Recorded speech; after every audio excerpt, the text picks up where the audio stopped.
Moedim Simcha. Baruch atah Adonai Eloheinu melech haolam asher kol niyeh bidvaro. Baruch atah Adonai Eloheinu melech haolam asher kitshenu b'mitzvotav v'tzivanu lishev b'sukkah.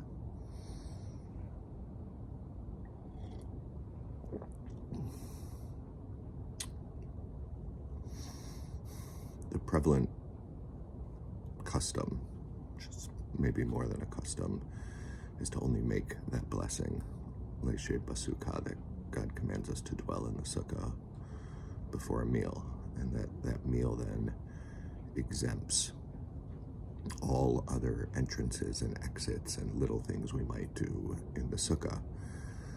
And it also solves the problem of maybe making blessings that aren't necessary, a blessing in vain, or a bracha she'eina tzricha.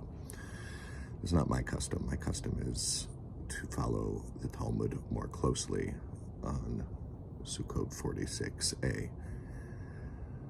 According to the Aruch HaShulchan, yesh lo levarech leishev basukah b'chol pam shenichnas ba.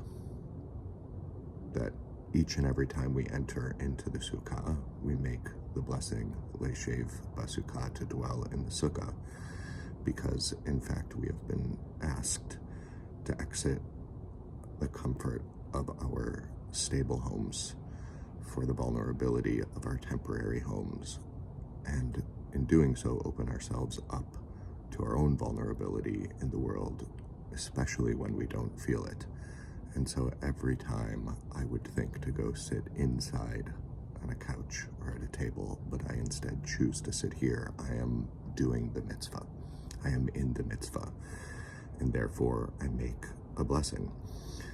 It goes even further. Go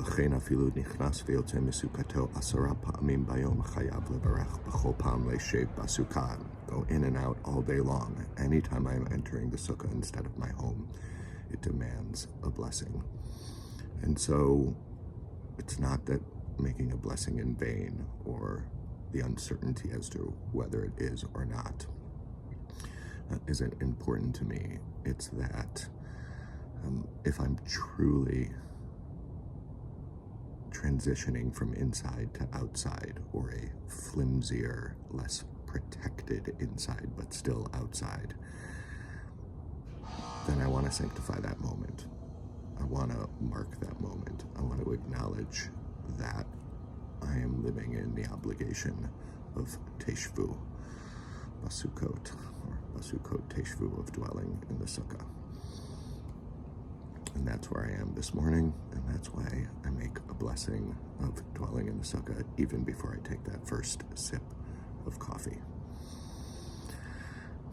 Now you know.